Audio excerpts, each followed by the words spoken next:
All right, everybody. So welcome to another edition of our Interfaith Chaplaincy series. We have another wonderful guest today, and I'm going to have him go ahead and introduce himself. This is the Imam Jafer Yaser. I'd like to thank you to having me. You know, when you, the Dr. Halim is talk about that, I really wanted to part of it. So I'm a chaplain, and I work in now as a Groveland Correctional Facility, is close to Rochester area. So I am married and then father of three, and I think that's all. Is I volunteer in Turkish Cultural Center and Peace Island beside my full-time work. So is it enough, or do you want me to talk? I think it's throughout the interview we're going to talk more. Yeah, I was about to say, when you said, I think that's, I'm like, no, I think there's more. So yeah, you said you're from Turkey. That's correct. Yes, that's correct. Yep. I came to United States in 1996.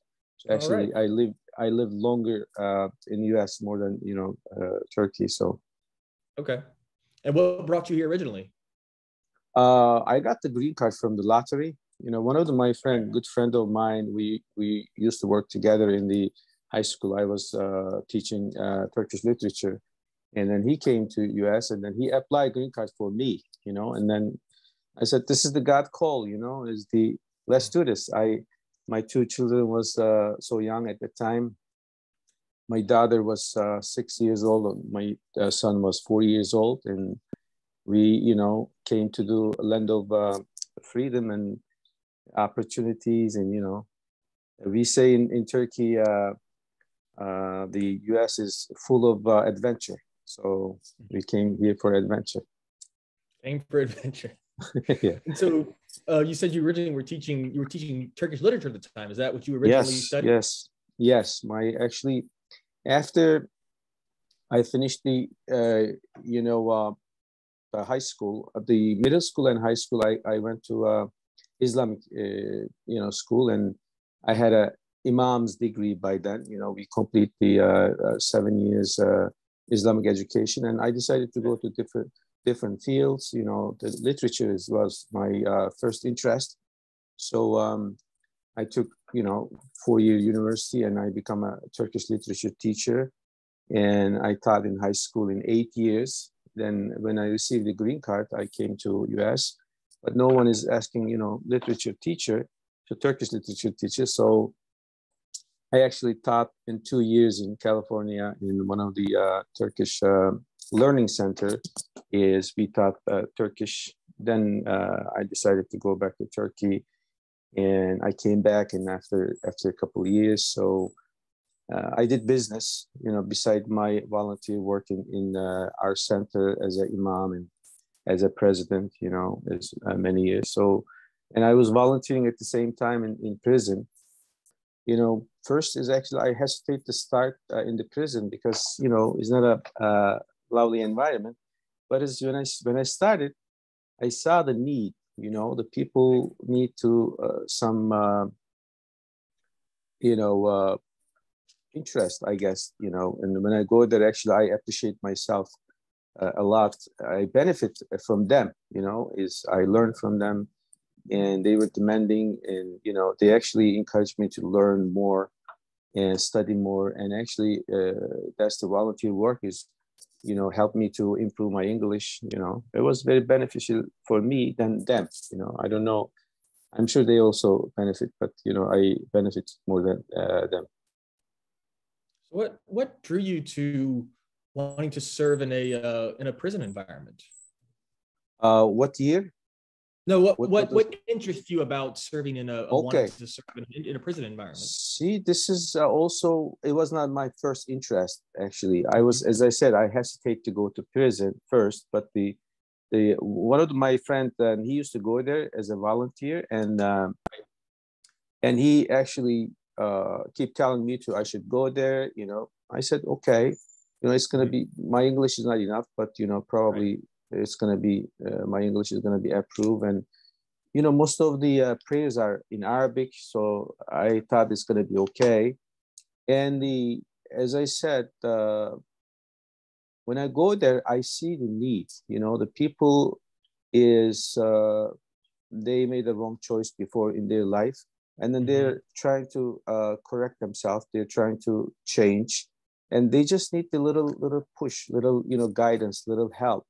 So a little kindness. Maybe they did not see any kindness in their life, and many of them is from the broken families, and they are victim of the society, they call themselves. But as I said initially, I interest to go to prison with my friends suggestions, and I hesitate first, but when I started, I love it. I think is that was the God call for me. So that's why I started volunteering in prison. Right. And how has those experiences, how have they impacted you? What kind of you learned from your time serving in prisons? As I said, first, you actually understand you are, the valuable person is God is, using some good purpose. That's what I, find out because of the when you volunteer is actually there was no real I would say is they're not paying you, there's no that kind of worldly benefits. But when I go there and when you see the peoples are listening and when they, asking questions and learning, and that's actually is your reward, you feel better when you give, when you share your opinions or your love, your care. So it's actually that's make me more happier than. That's why one of the things is actually very interesting is encouraged me. When I go there is the once a week is couple hours, and there was another guy coming for as a volunteer. He was Christian with his guitar, and I was planning to take sometimes off. Is the winter time is the half an hour drive is kind of difficult. He said, over 14 years, he never missed any of this volunteer work, except his vacation time. He said he took a couple of weeks vacation with his family. Other than that, he never missed even one class, one study. I said, wow, this is, and then his group was very small, 2-3 people, but my group were bigger. I said, shame on you, man, is that you can be a more beneficial for those people. And then I never missed any class or the service. So that's really, it was tricky for me to be more focused, more, try to, help more to that people. Right. Yeah, no, I'm interested because, I think I told you before our interview started, but you're the first chaplain we've talked to who served in the environment of prison. And I'm interested to hear about, how does your faith background help you think about what it means to serve as a chaplain, and also in this particular environment to serve people who are imprisoned? Yes. See, the main point is the demand. They have they need, because most of them they are converting Islam during their incarceration time, and they don't really know too much things about the Islam. And all of them, they probably knew another prisoner, and somebody from outside, and emphasize the similar things. It's almost the same things, and that's why probably they interest to have the volunteer, and then that's why the demand was there. And when I started, and for my faith background is actually instead of be with the people in comfortable life, in luxury life, I rather to be in the people is suffering, and because of they are probably need more interest, need more care, and that's actually I find them is more closer to God because of when you suffer, when you in trouble, when you are tasked, so you get actually more closer to God. And most of the time, what I say is we have a orientation session in when the new prisoner came to the prison, and we give them some instruction about how we do as a ministerial service, what we do. We take care of if the inmates, a family member pass, so we take care of that. We call the inmate and we actually investigate relationship and stuff. But in difficult times, we wanted to be with the inmates. And I really emphasize this, whatever their faith background. I said, if you're still breathing, it means God still care about you. It means still God loves you. This doesn't mean you may have, many wrong choices in your history, but this doesn't mean you are a bad man and this is not going to happen in the future. So this is in your hands. This is the new prison and new environment, and when you really focus to study, religious study is vocational programs and educational programs, and you will be a different man. That's what I believe, and that's why God is using some of his people to guide those people. They may not, as I said, they may not see any good role model in their life. If they grow up in the hood, what they call, there's no father, there's no, really good family structure. And if they saw the people are just selling drug in the street, and what they learn, how we can blame them is because of they made their own choice. So, what I believe is when you able to change people's perspective, when they look at from different perspective of life, they may think oh, wow, why don't I try this? Why don't I try this? And then every religious, either I am very close with one of the reverends. I call them my the Protestant reverend. We work together. He actually, I call him. He's my mentor and close friends. But everything, my personal issues, I discuss with him. I benefit him a lot. And see, our faith is different, but our issues is the same.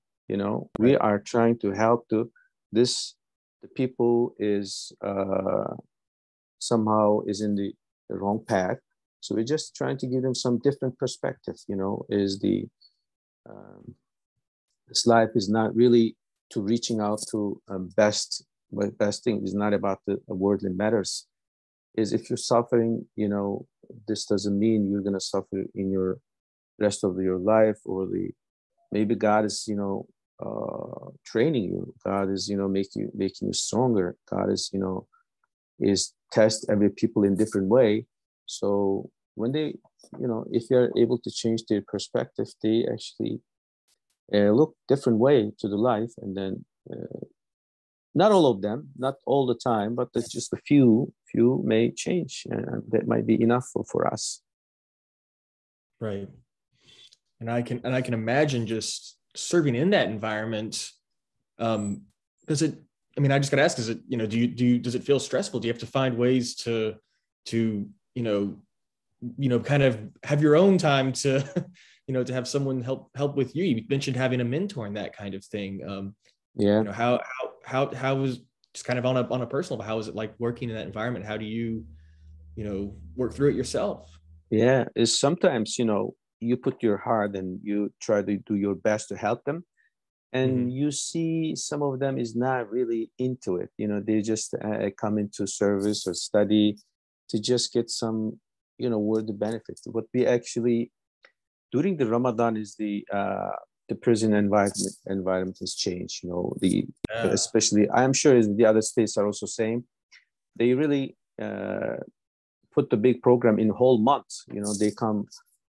We actually start to prepare our plan in a couple months before, and mess hall is worked really hard, and securities are, you know, assigned extra peoples, and you know, there's a lots of effort, and you see some of the peoples are just interesting to steal a food from the mess hall. You know, that type of things is, you know, when I started, is really disappointed to me. You know, is I said, really, is, you know, they're trying to help them in a better way, but their interest is not the same. You know, I was frustrated, and then I spoke with my dad. You know, she was very good lady, and she made me a good conversation. You know, I said, even if the one or two people has changed, that's you're doing your job, so just keep doing it. And then in my faith tradition is we are not responsible from the result. You know, God has created the result. We just show our best effort to help them. You know, and we may not see any result. And in Islamic teaching, there's many prophets. You know, God is sending to mission. They did not have any followers. Right. Maybe one or two, maybe not many, but they did their job. You know, that's why the result is not our job. So, but the people when they think about the prison, and they think about the lots of criminals and killers, and yes, there's that kind of people, but they look at the different chaplains, you know, because we are the advocate for them. We are, we're not the security. We're not here to monitor them. We're not here to find out what they do. We're just help them, so they know that they respect us, and then I never feel any threat. I never feel any the misbehavior from the faith group, any people. They always respect, and because we do round in their dorms and study places, and then special housing units, and sometimes is the facility used are I would say is the power or the credit. So they call us when the inmate has a really having difficult times, or they have a challenge. Sometimes they fight with the correctional officers, and they have to do some kind of procedure. Then before they force the inmates, they call us, and we try to convince the inmates. And most of the time we are successful, because of as I said, they don't see us as a security. They see us as a people in trying to help them. So yeah, that's why I never feel the prison environment is dangerous environment. It's actually safer than outside, because of the people. They know you. You're there for help them. So but still you have to be mindful. They can always try to manipulate you. They will always try to use you. So you have to be mindful about that. But go by book. Whatever the policy says, apply that, and then you shouldn't have any issues. Right.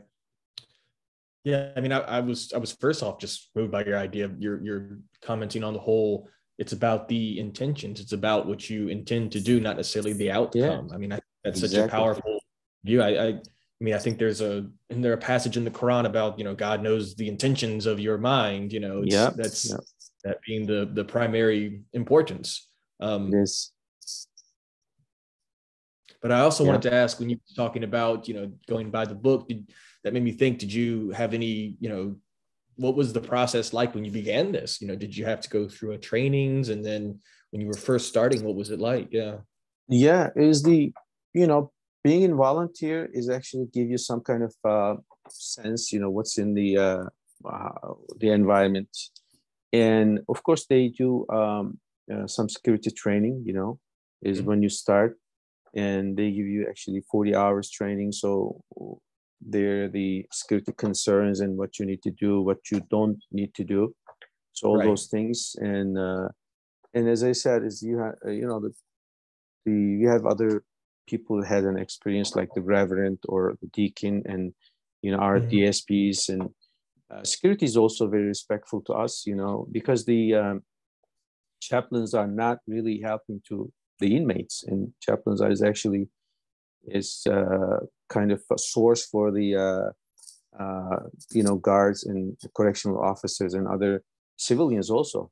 And because during our rounds, and we sit down and talk with them, if sometimes they share their issues, they I am actually consulting with several times with one of the CO was broken up with his girlfriend, and one of the officer mother has passed away, and the many different occasions. The chaplains is not just source for the incarcerated individual; is also a good source for the officers. That's why, especially in New York State, is give very good acknowledgement and recognition and respect to the chaplains. I'm actually happy to be part of it.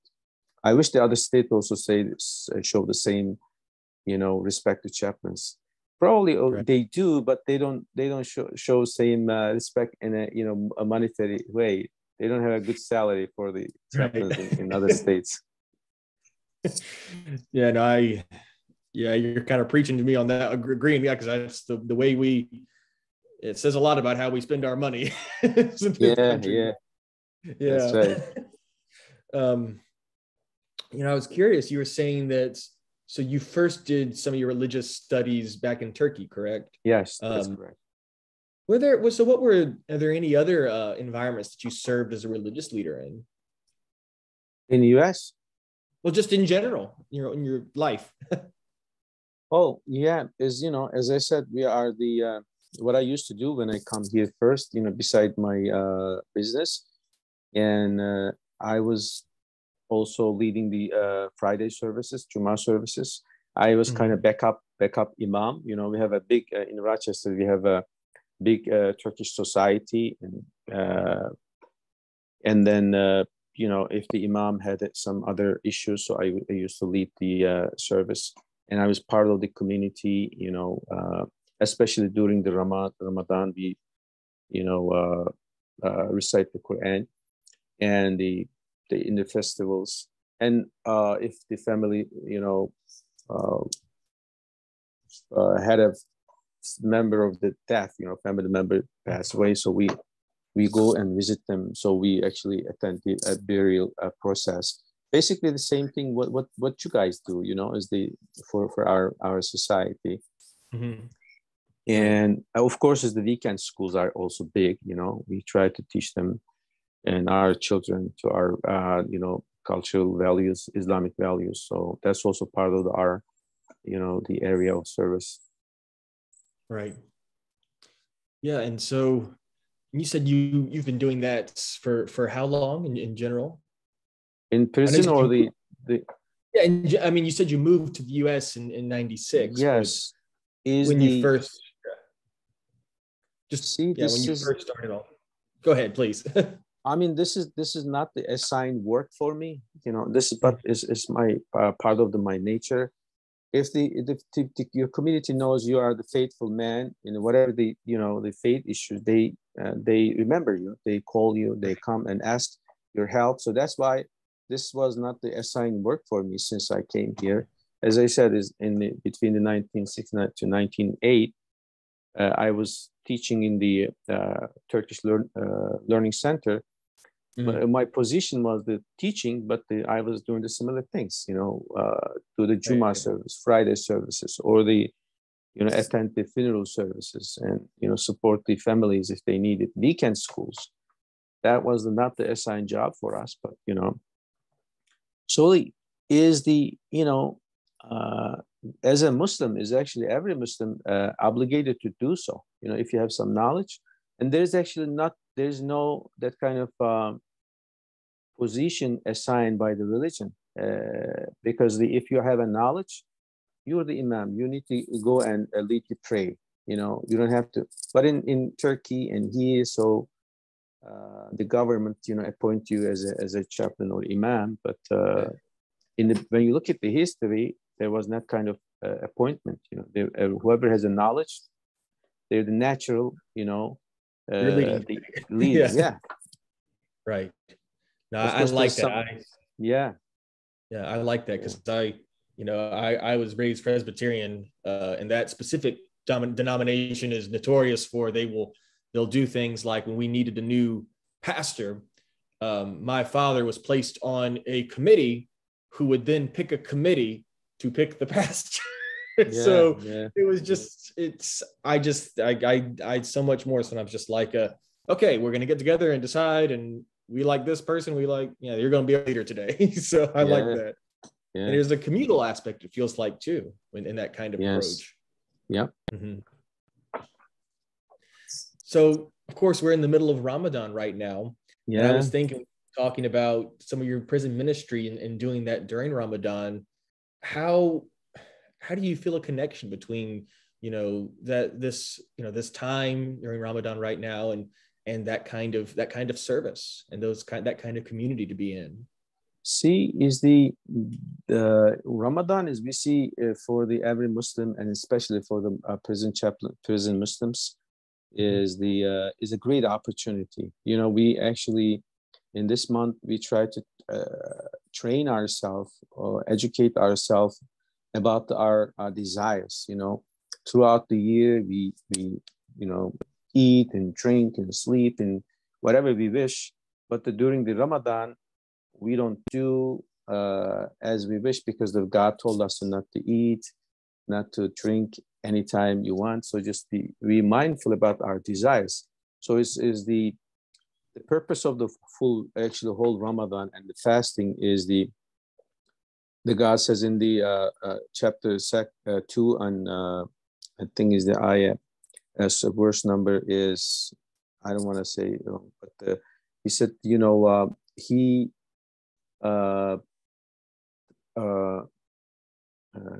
كتب عليكم الصيام.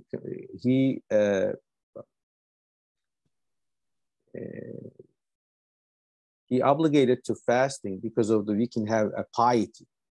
So the whole purpose of the fasting is to attain a piety. We call taqwa in Arabic. Is not piety is not the probably right translation, but it's close. It means God consciousness. So that's why we're fasting. We're trying to understand we're not the animals. We're not just to follow our desires. We are the human being, and we have a spirit. So our spirit is also some need.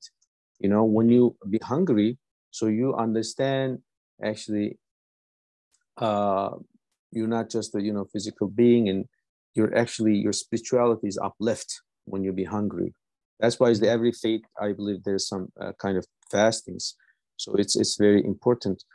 And the Ramadan has actually two aspects. One is the personal training, is the stay away from the eating, drinking, and any evil things. It's not just the eating and drinking. Any evil things we have to avoid during the Ramadan.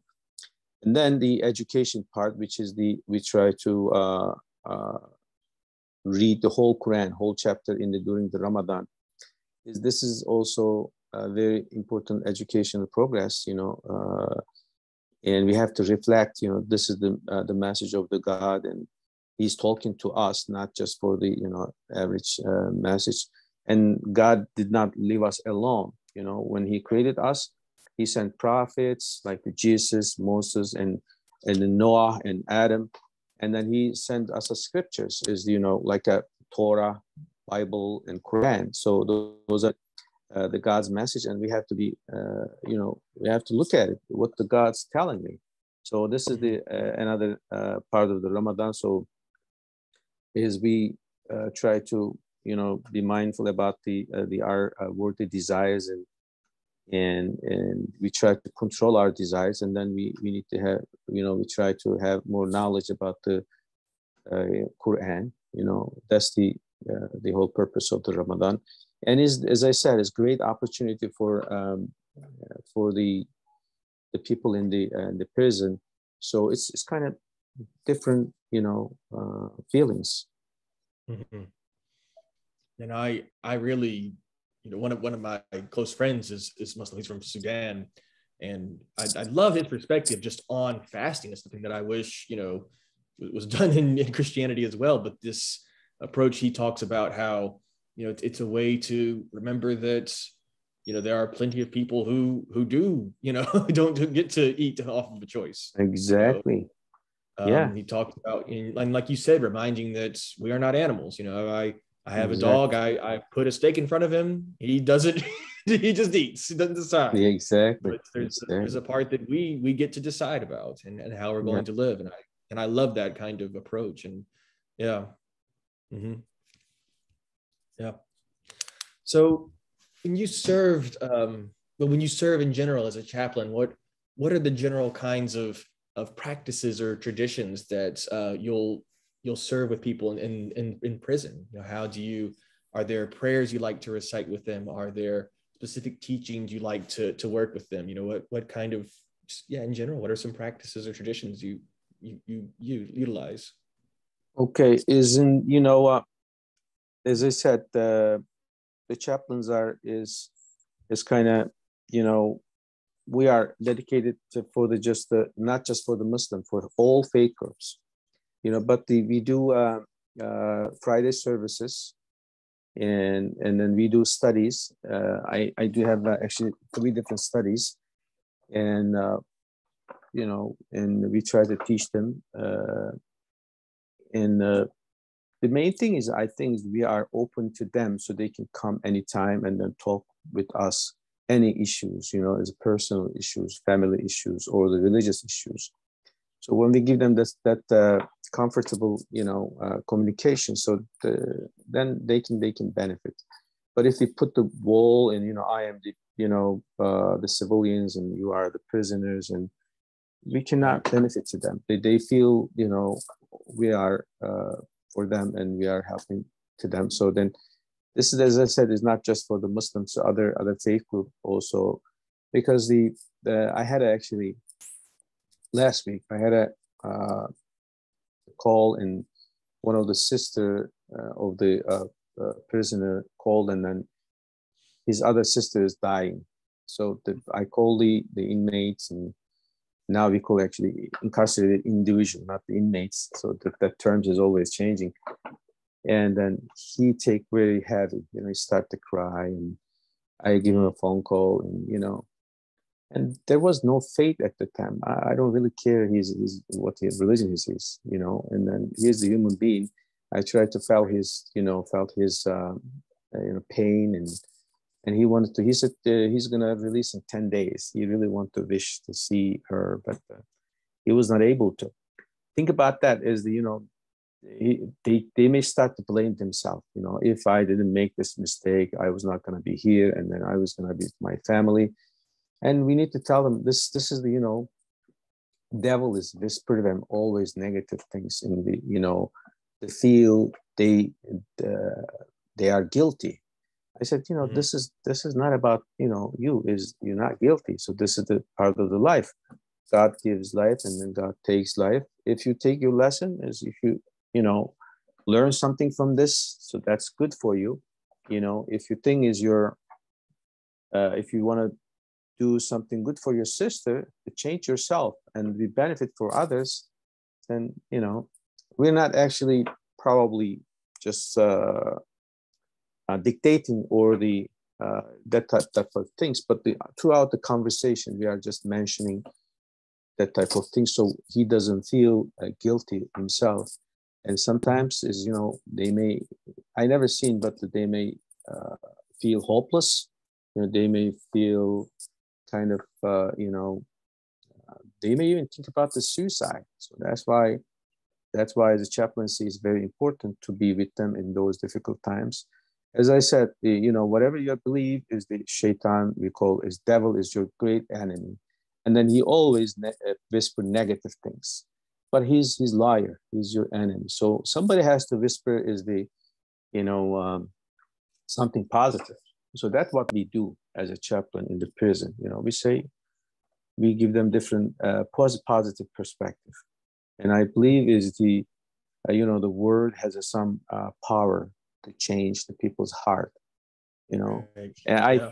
felt myself in my personal life is some of the we call nasiha is advice. I never forgot because I said, you know, you're right. You're right. I was wrong. You know, thanks for letting me know. Yeah. Maybe we don't feel at that time, but later, you know, I'm seeing Right. is many of the inmates, and you know, one of them is actually he was. Am I taking too long time, or just let me know if I go too far? Oh, I want to hear all of this. Please continue. Okay. One of the incarcerated individual, he was my facilitator. He was like Mhm. the writing. Any Right. day I receive a letter. Oh, Imam, happened this. I need this and that. I said, you know, you are a good writer. Why don't you write your whole, you know, life story? Yeah. He said, really? And he write a book about his life. Wow. I was actually wondering, you know, why, how he was before become a Muslim. What was his personality?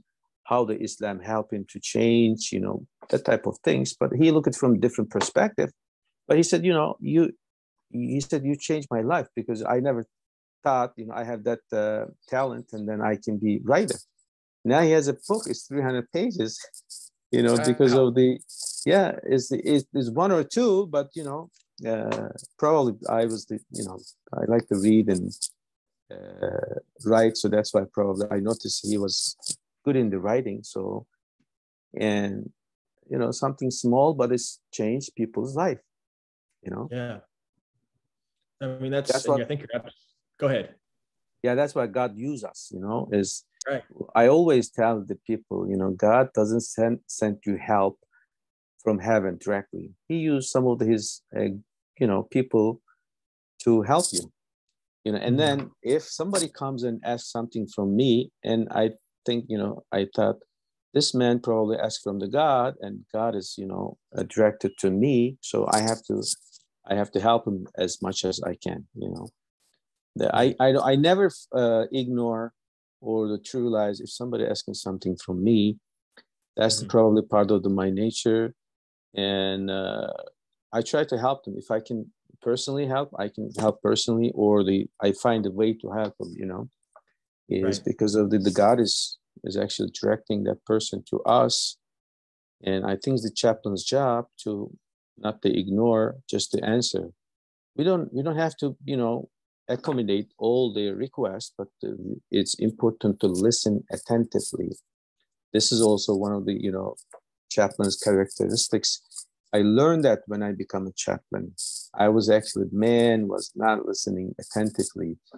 And I actually suffer because of that from my family. My daughter is now, we're not really close because, you know, the first daughter, actually, I have the second daughter, we are so close after, you know, Mm. I spent lots of time with her.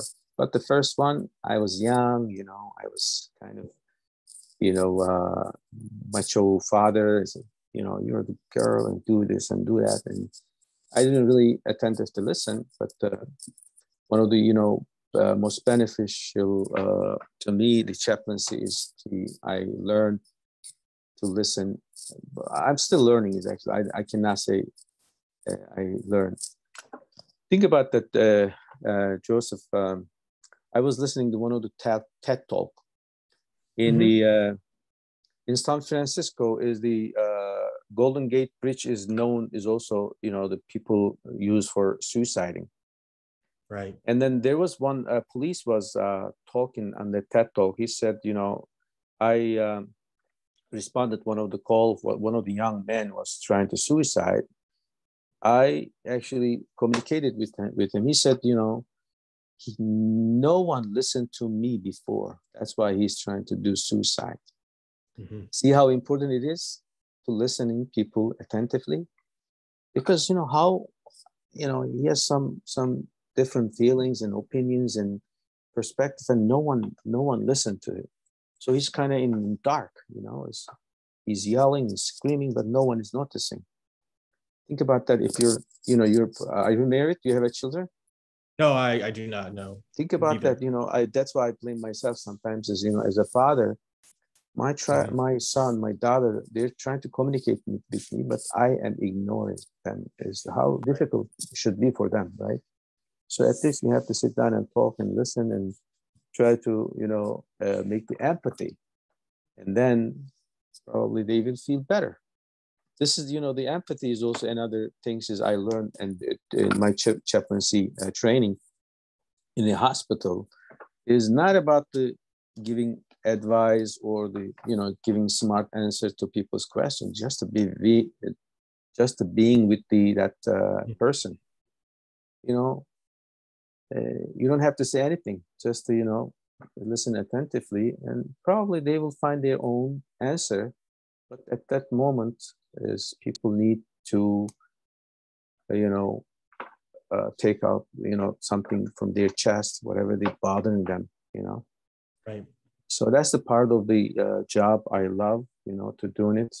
And it's actually very rewarding to see people is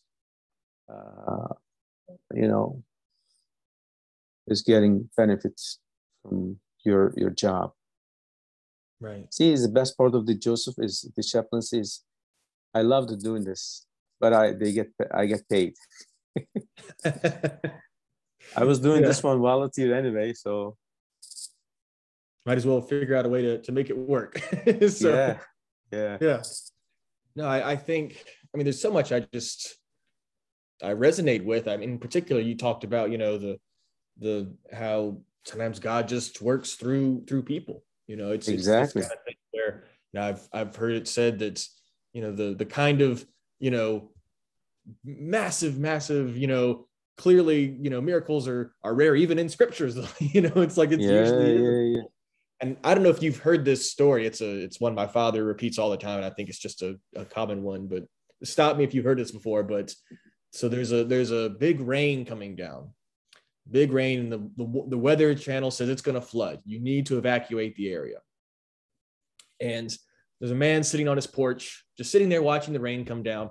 Big truck comes by, says, buddy, I've got an extra seat here. Come get in. He goes, no. God will save me. I don't need your help. Truck goes on. Waters get a little bit higher. Somebody comes by in a boat. Get in. We can get out of here. No. God will save me. And then he's on the roof. The waters have gotten so high, he's just on the roof waiting, trying to up there. Helicopter comes by. Sir, get in the helicopter or you are going to die. He goes, no. God will save me. And he leaves. And of course he does drown.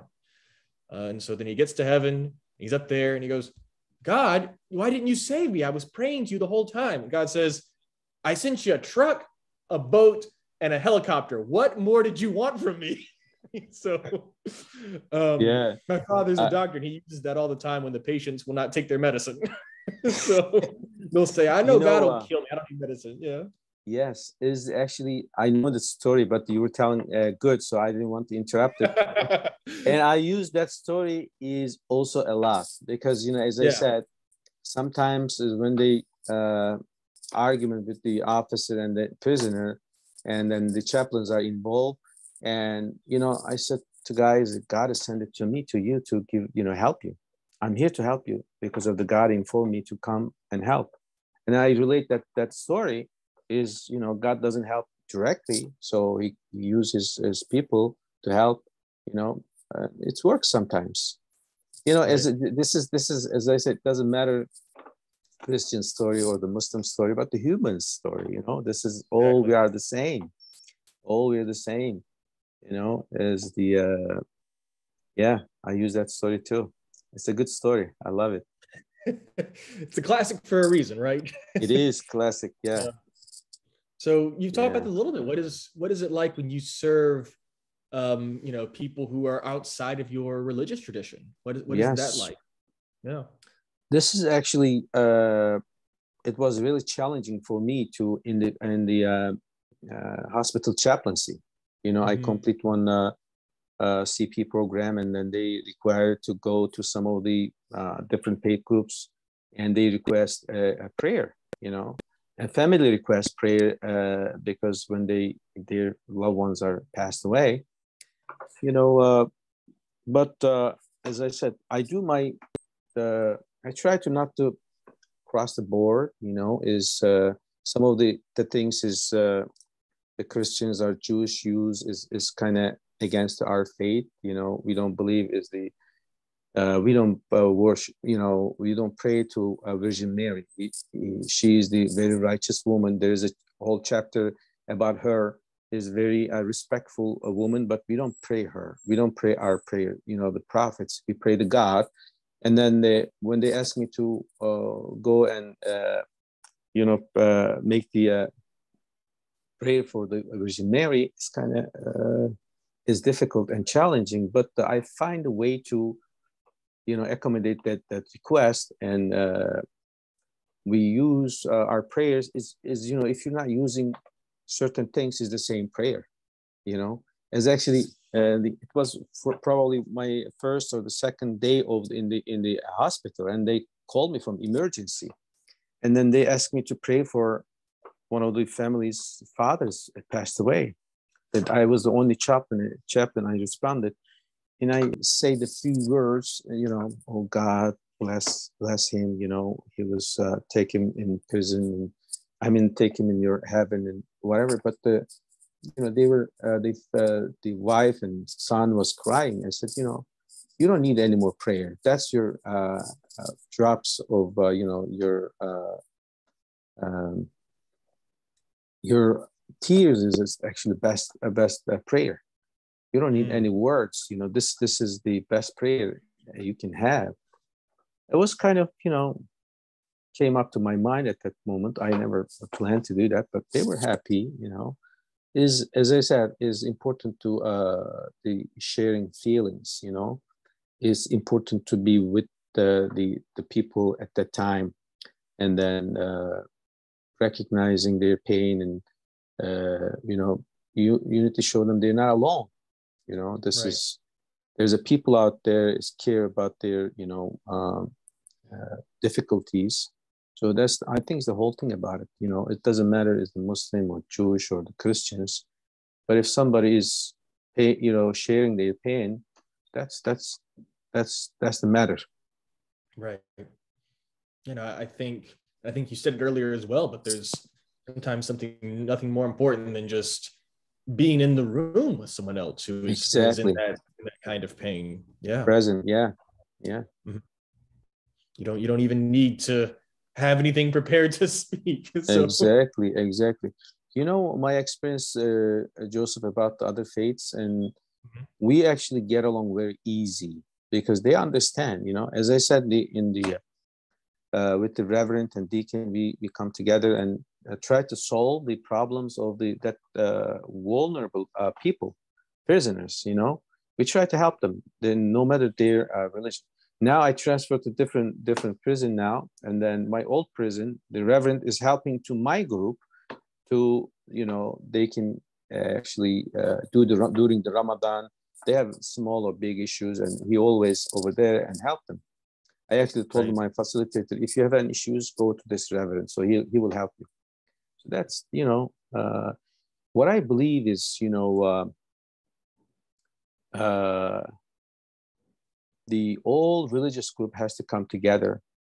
Probably every state in the United States especially has to have a kind of committee. Is the members are from different faiths, Christian, Muslim, and Jews. They need to have a committee. And we're going to have a better solution to humanity's issues, like a drug. I think the drug is the biggest issue at this moment, you know, the addiction, you know, epidemic, or the what they call is, you know, people, selfishness is also another big problem, because people think about just themselves, is not the other people.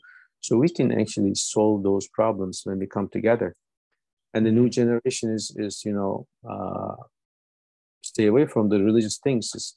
They think is that they believe in the God, and they're, you know, they're stupid.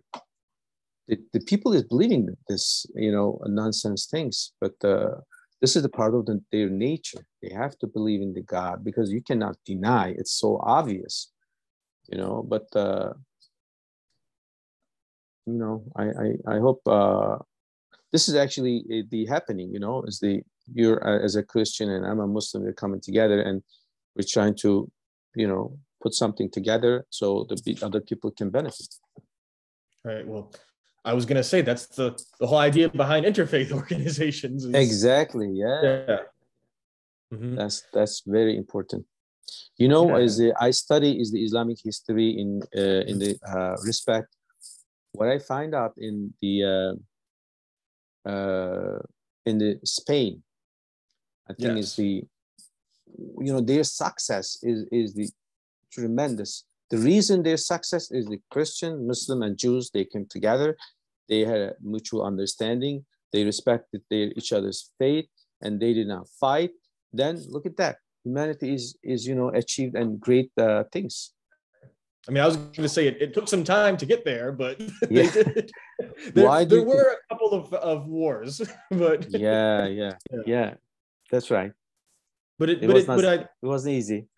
Yeah, but I do agree that that's when you're right. That's when things begin to bear fruit, is when you have that kind of mutual understanding and that mutual. Yeah. Mm-hmm. Absolutely. Yeah. So a question I always love to ask here is, you know, what's something that you wish you had known before you started chaplaincy, or this entire road going down this path? So. Yes, as I mentioned before, I wish to know how I can listen and you know, attentively, and I wish to know is the making empathy. Those are the two things. Is, you know, my big regret is actually I lived in my personal life, in my family.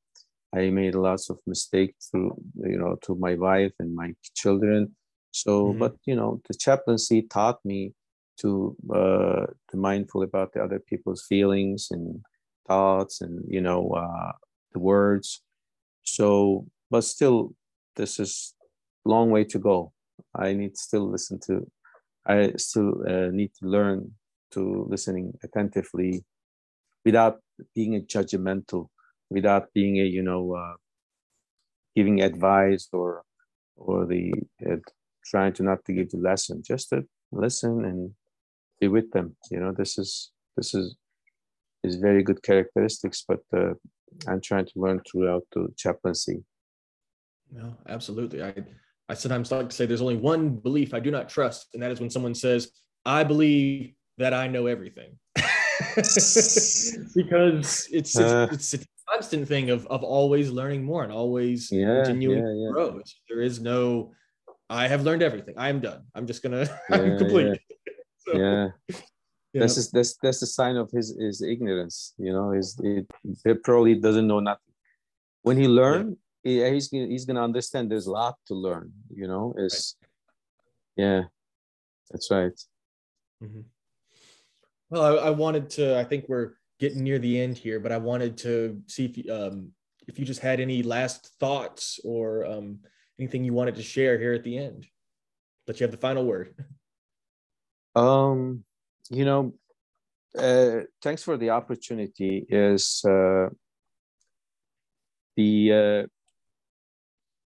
some of the, you know, this is kind of the chaplaincy is actually matched with my characteristics. You know, if I'm not, as I said, if I did not assign as a chaplain, I was doing still the same thing. You know, I was visiting the people and talking with them. Yesterday is actually the one I was not seeing one of my friend. He went to England and he came back. I actually text him a couple of weeks ago. I said, I'm gonna go to walk. You want to come with me? It was kind of late notice, but he said no. But this time I texted him and he said, okay, I'm going to come with you. And then we walked together about an hour. He said, you know, thank you for doing this. I was planning so long, but the first time I started with you, so I'm going to continue to walking. Doctor told him to walk 1 hour a day. So this is, you know, not really difficult to me, and no one is telling me to, oh, you have to take care of your friends and your environment. This is part of my nature. Is, you know, I look to people, everybody needs some, you know, love, some care, but you know, somebody has to show them. So you know, I'm glad God has chosen me to do this. I'm glad God has put me some, you know, something to in my nature. So I don't really challenge myself to do the things I love to doing. It, you know, is the other things is probably we should talk about is actually the chaplaincy is not really common in Islamic tradition. Is new for the Muslims. You know, Okay. we are learning. So and it's something great things we actually took from the Christianity. You know, we learned from the Christians. You know, and this is actually very important duty for if you want to serve to humanity, not just for the particular for your faith group. You know, chaplaincy is a good role so you can play with. Yeah, yeah, I didn't know that it was new, so that was Yeah, something good it to learn here is. at the end. Yes, it Yeah. is new for, you know, if you, when I go to Turkey and if they said, "What are you doing?" I'm a chaplain. They don't really understand. You know, Hmm. is actually one of the people I talked with the internet. She was from Saudi Arabia or something. I said, "I'm a chaplain." He said, "Are you Christian? Did you convert to Christianity?" Right. I said, "No, Yeah. no, I'm still Muslim, but this is the, you know, kind of different things." Yeah. I can see why it perfectly lines up with the religion. It's Yeah, yeah. it is. Yeah. Well, again, I want to thank you so much for coming to speak to us today. I personally got a lot out of that. I really enjoyed our time together. And I want to wish you a good rest of Ramadan. So, Thank you yeah, very please. much, Joseph, and thank you for Paul. You know, he was a good. He never talked, but you know, yeah, I like to thank him too. Is please add me your emailing list, so I like to have your, you know, more about your institution, and if they have if you have some online events, and I like to attend it. You know, thanks for Absolutely. having me. Thanks for having me. Absolutely.